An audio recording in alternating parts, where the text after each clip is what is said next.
Kung sa ibang sementeryo dagsa ang mga bumibisita, sa libingan ng mga Persons Deprived of Liberty o PDL, mangilang-ilan lang ang dumadalaw ngayong undas. At live mula sa New Bilibid Prison Cemetery sa Muntinlupa, nasa frontline ng balitang yan si Gary De Leon.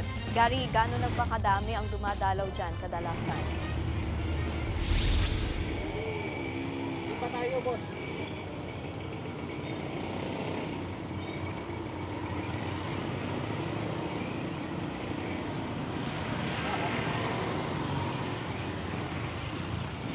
Niki, araw ng undas pero karamihan ng mga kababayan natin na halos konti lang yung dumalaw sa mga kababayan natin dito sa New Bilibid Prison. No? Karamihan ng mga PDL na nakalibing dito, halos wala ang dalaw ngayong araw.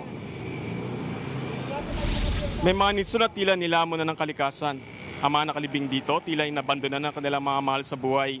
Ang mga pangalan ng mga PDL nakasulat sa lapida gamit ang itim na pintura. Mapapansin na taong 2021, lahat ng petsa ng kanilang kamatayan. Noong taong yan, nasa 176 sa PDL ang inilibing rito sa mga mamagitan ng mass grave. Ang ilan sa kanila namatay dahil sa COVID-19.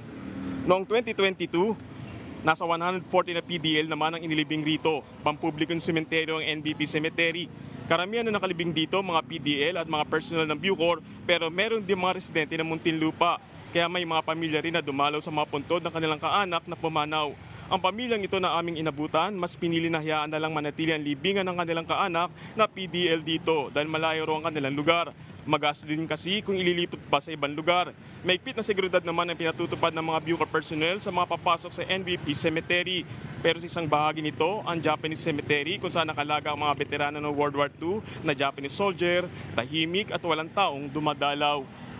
Niki, mula alas 5 ng umaga hanggang alas 6 ng hapon yung pinapayagang pagdalaw dito sa NBP Cemetery. Yung nga lang pinagbabawal dito ang pagsusuot ng mga damit na kahintulad ng kulay ng mga damit ng mga preso.